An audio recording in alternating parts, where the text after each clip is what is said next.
بسم اللہ الرحمن الرحیم۔ حضرات، مجھ سے پیش کر میرے قائد حضرت الامیر شیخ الحدیث مولانا محمد عبداللہ صاحب سے گفتگو کا آغاز ہوا اور میرے ساتھیوں، بھائیوں، دوستوں اور رفقائے سفر سے گزرتا ہوا مولانا حبیب الرحمان یزدانی کی گھن گرج تک پہنچا۔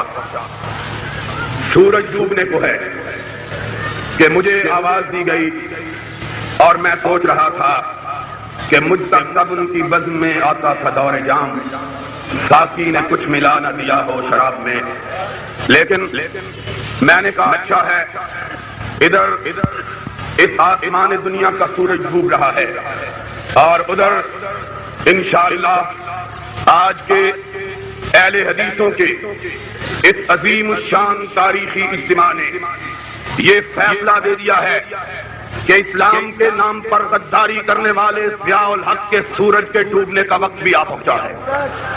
اور مجھے ہنسی بھی آ رہی تھی، میں مسکرا بھی رہا تھا کہ میرے بھائی بلا وجہ بہت لمبی گفتگو درباری ملاؤں کے بارے میں کر رہے ہیں۔ بھائی، ان کا زیادہ فکر کرنے کی ضرورت نہیں ہے۔ ہم نے بچپنے سے کتابوں میں یہ پڑھنا شروع کر رکھا ہے کہ گرتی ہوئی دیواروں کے نیچے کھڑے ہونے والے بھی کبھی سلامت نہیں رہ سکتے ہیں۔ یہ گرتی ہوئی دیواروں کے نیچے کھڑے ہونے والے جو کبھی جمہوریت کو غیر اسلامی کہتے، کبھی مرزائیت کی ہم نوائی کے لیے 73 کے آئین کی مخالفت کرتے اور کبھی خانہ ساز شریعت بل کو لا کر بریلوی، دیوبندی، شیعہ، اہل حدیث کے مسلمہ، سرکردہ، مستند اور قابل احترام بزرگوں کے پاس کیے ہوئے 22 نصاب کو سبوٹاج کرنا چاہتے ہیں۔ آپ کو ان لوگوں کی کوئی فکر نہ کرنا چاہیے۔ ادھر سورج ضیاء الحق کا غروب ہوگا اور ادھر یہ اس طرح ڈوب جائیں گے کہ لوگ ان کو ڈھونڈا کریں گے کہ کبھی ایسے کفگیر اور چمچے بھی ہوا کرتے تھے، لیکن لوگوں کو ان کا چہرہ کہیں نظر نہیں آئے گا۔ تاریخ ہم کو یہ بتلاتی ہے۔ اور میرا بھائی حبیب الرحمان یزدانی خطابت کے جوش میں اپنی ایک بات کو مکمل نہ کر سکا۔ اس نے کہا کہ یہ لوگ حکمرانوں کے، شہنشاہوں کے چہرے پر کر مسئلے بتلانے والے، بات تب مکمل ہوتی ہے جب یہ کہا جائے اہل حدیث و فیصلہ تم پہ ٹھہرا ہے۔ ایک طرف وہ لوگ ہیں جو حکمرانان وقت کے پاؤں میں بیٹھ کر مسئلوں کو، قرآن کی آیات کو، احادیث نبویہ کو توڑتے مدد کرتے ہیں حکمرانوں کے چہروں کو دیکھ کر، اور ایک ہم دیوانے ہیں جو نہ حکمرانوں کے چہروں کو دیکھتے ہیں، نہ ان کی کرسیوں کو دیکھتے ہیں، نہ ان کے اقتدار کو دیکھتے ہیں، نہ ان کے جبر کو دیکھتے ہیں، نہ ان کے جیب خانوں کو دیکھتے ہیں۔ ہماری نگاہ ہوتی ہے تو یا رب کے قرآن پر ہوتی ہے یا محمد کے فرمان پر ہوتی ہے۔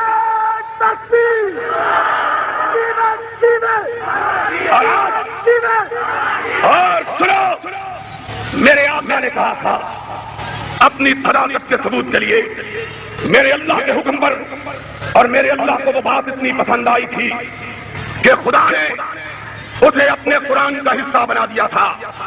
میرے آقا نے کہا قد لبثت فیکم عمرا من قبل، میرا ماضی میرے حال کی صداقت کا گواہ اور میرے مستقبل کا آئینہ دار ہے۔ اور ملتان والوں، تم مجھے بہت اچھی طرح جانتے ہو، تم نے میرے ماضی کو بھی دیکھا، میرے حال کو بھی دیکھ رہے اور ان کی باتیں بھی سن رہے ہو۔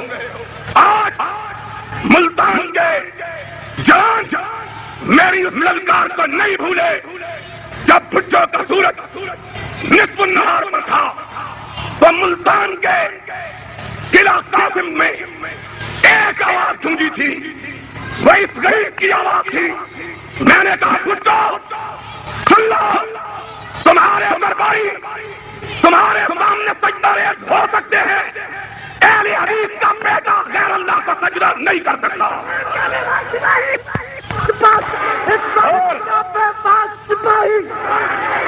اور اس وقت کے گورنر نے آج مجھے اس کے ساتھ ہمدردی ہے.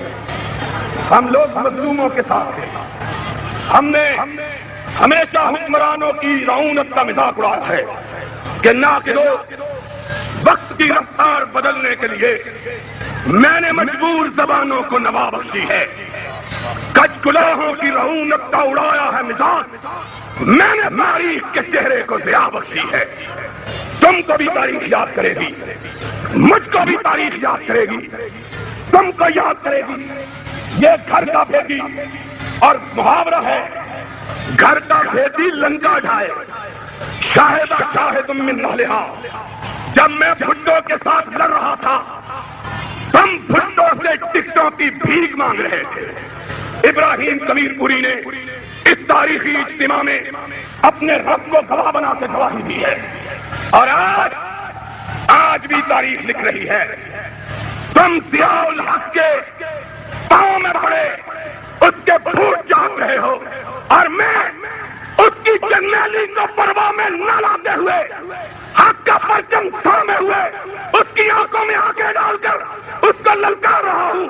تو اسلام کا غدار ہے اور وہابی اسلام کا وفادار ہے.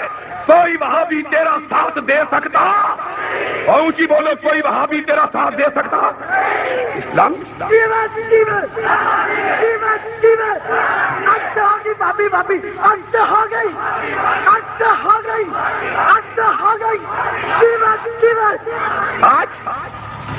آج باتیں کرتے ہو.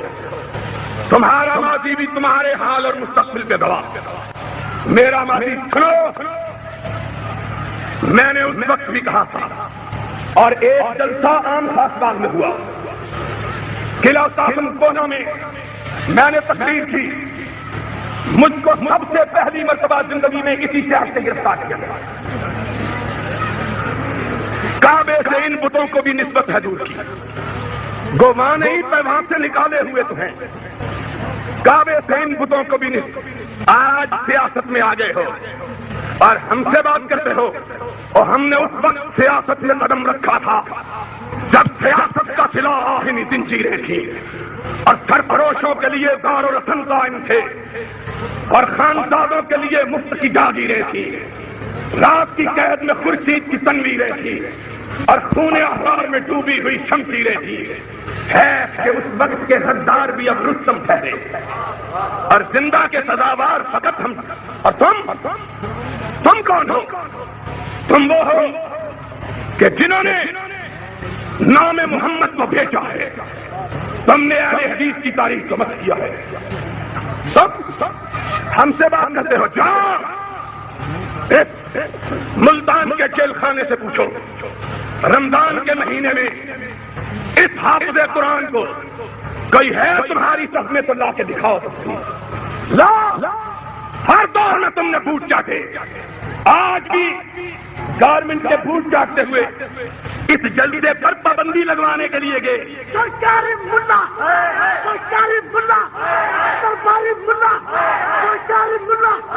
اس جلسے پر پابندی لگانے کے لیے گئے انتظامیہ کے پاس.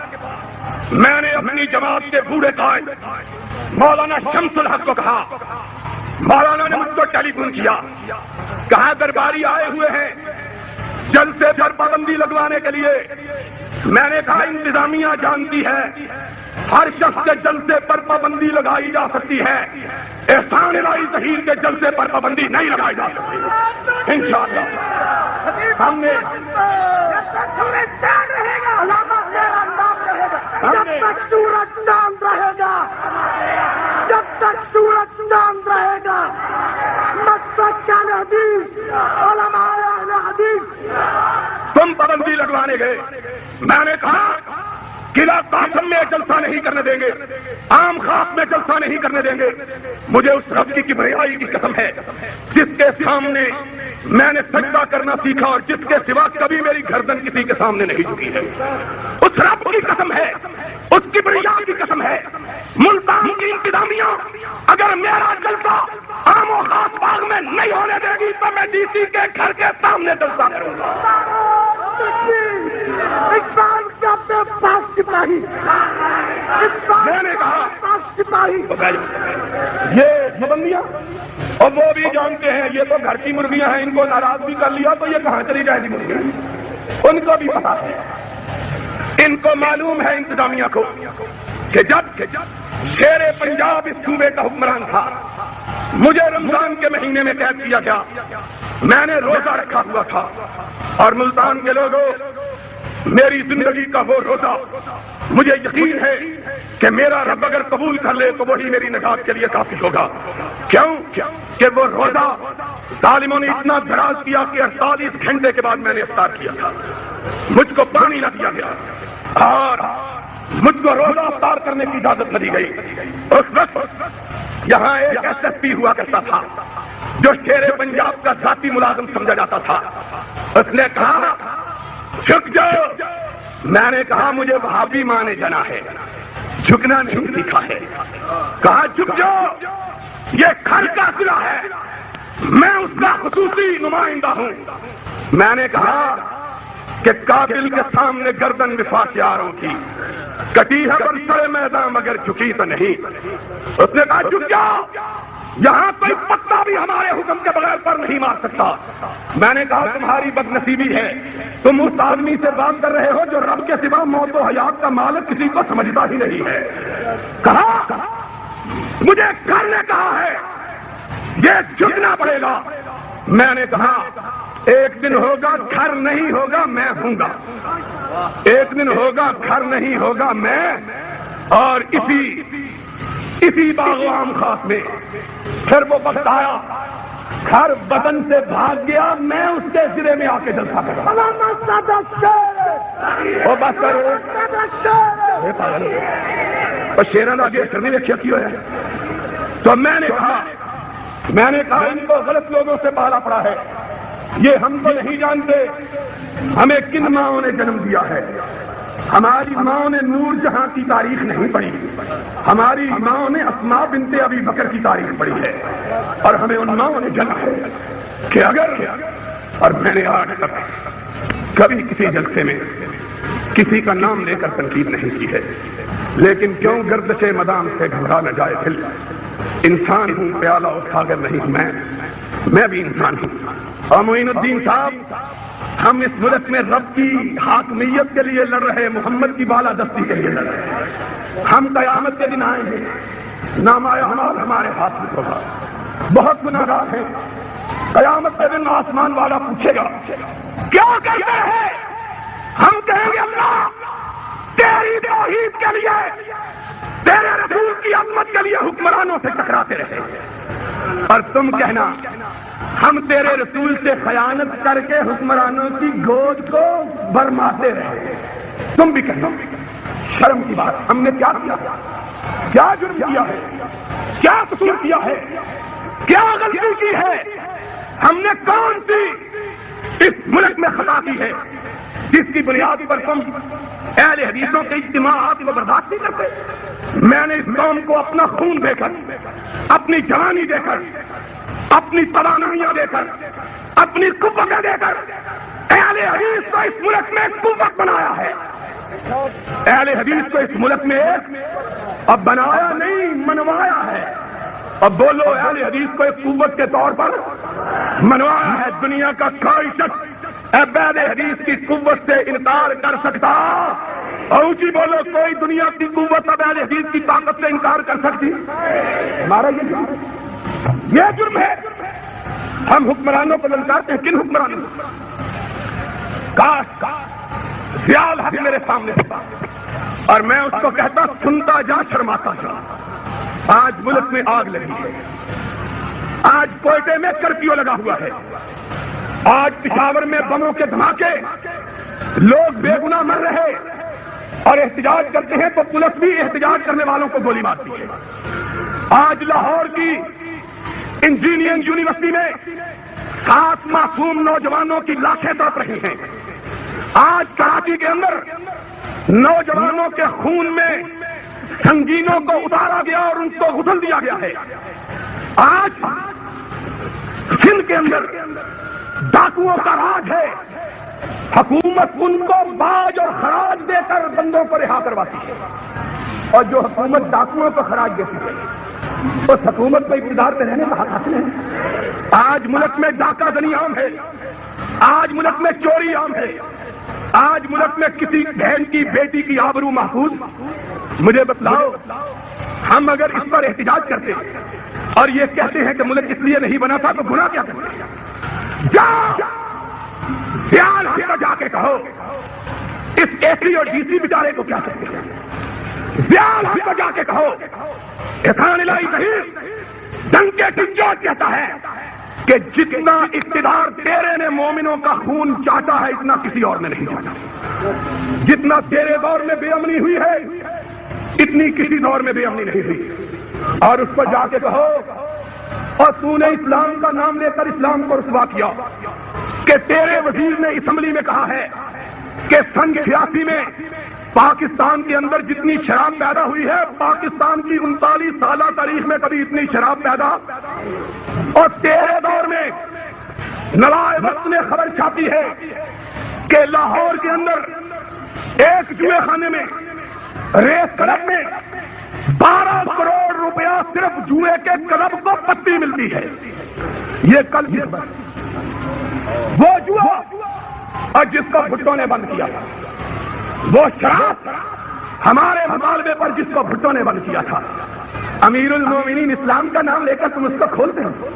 اور شرم کی بات یہ ہے کہ ضیاء الحق کی اپنی بنائی ہوئی شرعی عدالت نے گڑ دوڑ کے جوئے کو حرام قرار دیا ہے۔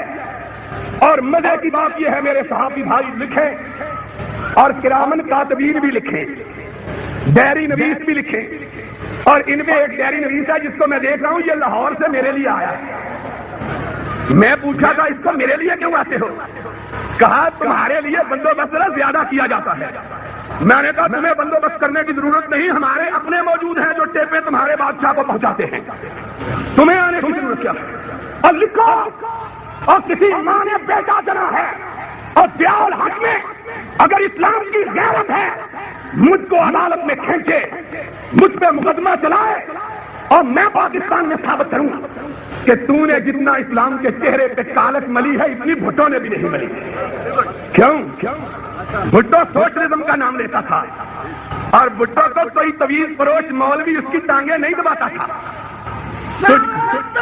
کھلو جا، یہ بھی طویل لے کے آیا مولوی کھلو، اور مولوی بھی وہ طویل دینے والا، حضرت صاحب میں نے بتایا صحیح بات میں، طویل دینے والا مولوی بھی وہ کہ ساس بہو کے خلاف طویل دینے آتی ہے تو 10 روپے دے کے دے دیتا ہے، اور پھر بہو ساس کے خلاف طویل دینے آتی ہے تو 20 روپے لے کے اس کو بھی دے دیتا ہے کہ معشوق کے ماں بچے وائے ہر تک شدہ نماز باما شراب خورد و بظاہر نماز کر جاؤ۔ میرا ضیاء الحق نے کیا بگاڑا ہے؟ کعبے کے رب کی قسم، اگر تم جیسے اندھوں کو اس ٹوٹی پھوٹی اسمبلی کی ممبری مل سکتی ہے اور تو میرے جیسے حق زبان کو تو وزارت بھی مل سکتی تھی، لیکن میں نے کہا اللہ کو گواہ رہنا، محمد کے دروازے کی چوکی داری کرنا میرے لیے اس سے زیادہ افضل ہے کہ میں ضیاء الحق کی چاکری کروں۔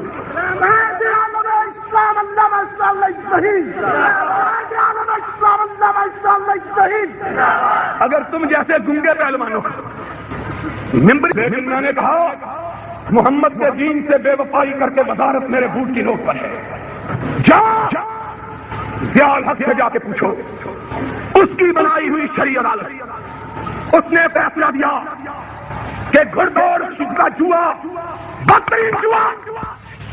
ابھی میری بات سن کے جائیں، کعبے کے رب نے قرآن میں کسی جرم کو اتنا بڑا جرم قرار نہیں دیا جتنا سود کو قرار دیا۔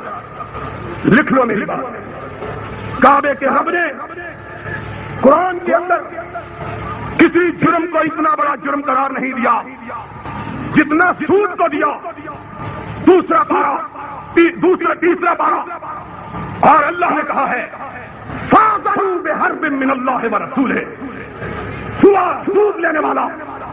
سود دینے والا خدا کے خلاف اعلان جنگ کرتا ہے، رسول کے خلاف۔ ضیاء الحق نے سود کی 31 قسمیں نکالی ہیں۔ کتنی قسمیں؟ اور آج ایک بات بتلاتا جاؤں ملتان کے دوستوں کو، ضیاء الحق نے اپنے لیے وہ اختیار استعمال کیا ہے جو اللہ نے نبی کو بھی نہیں دیا۔ اور وہ اختیار ہے حلال کو حرام کرنے کا اور حرام کو حلال کرنے کا، اور وہ اختیار ہے فرائض کو اٹھانے کا، واجبات کو ختم کرنے کا۔ سنا، اور کوئی بات کرے تو دلیل کے ساتھ کرے، ہم کے ساتھ بات اینٹے میٹے کے ساتھ مت کرو، ہمارے ساتھ بات کرو تو دلیل اور برہان کے ساتھ کرو۔ 31 قسم کا سود ایجاد کیا اور پھر کہا، اخباروں میں چھاپا کہ جو بیرر بانڈ کی صورت میں سود کے لیے پیسے بینک میں جمع کروائے، 60 روپے جمع کروائے، 3 سال کے بعد 100 روپیہ ملے گا، اور اس کی رقم پر زکات بھی نہیں کاٹی جائے گی، اس کی رقم پر زکات بھی۔ اور بولو یہ کس نے کہا تھا؟ اور کس نے کہا تھا؟ اور ضیاء اپنے پترا نے کیا جانا؟ کس نے کہا؟ ضیاء الحق پر کیوں؟ ان ملاؤں پر جو اس فتوے کے باوجود ضیاء الحق کی ٹانگیں دبا رہے ہیں اور کہتے ہیں ضیاء الحق کے ہاتھ مضبوط کرو، اس کو فالج ہو گیا۔ تم اس کے ہاتھ مضبوط کرو، احسان لائی صحیح، اور اس کے ساتھی اس کے ہاتھ کو پکڑیں گے، اس کو ٹوکیں گے، اس کو روکیں گے۔ ہم محمد کے باغیوں کا ساتھ دینا گوارا کر سکتے؟ جو جی چاہے کر لو، جاؤ اپنا ایمان بھی دیکھو اور ہمارا ایمان بھی دیکھو۔ تم نے ضیاء الحق کو خدا سمجھا ہوا، ہم نے عرش والے کو خدا سمجھا ہوا۔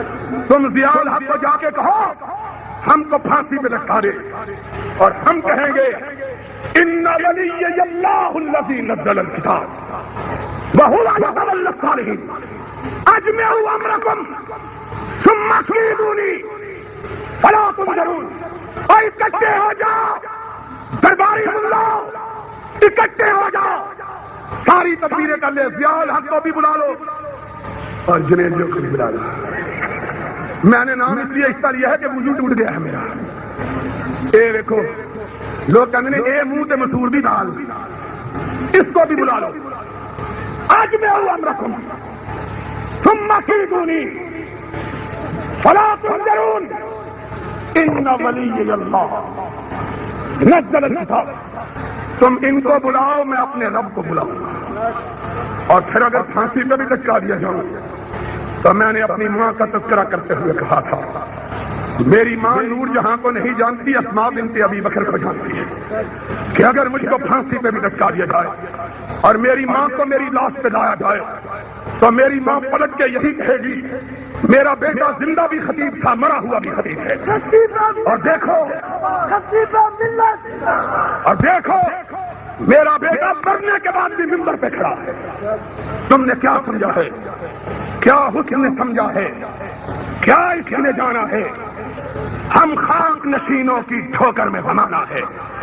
آج لانا شریعت بالکل میری طرف، آج قوم کو دھوکے دیتے ہو، ہم سے ناراض ہو، ہم پر غصے ہو، ہم پر پریشان ہو، جنجلائے ہوئے، کوئی سوٹیاں ہلاتا آتا ہے، کوئی اینکے ہلاتا آتا ہے، کوئی داڑھی کو تیل لگا کے کہتا ہے پابندی لگا دو، تیرے پیو دا ملک ہے پابندی لا دو، پابندی لگا دو۔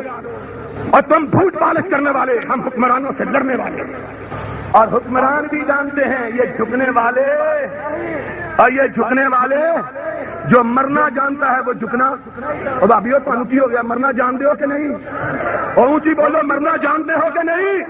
ہاتھ اٹھا کے بولو مرنا جانتے ہو کہ نہیں؟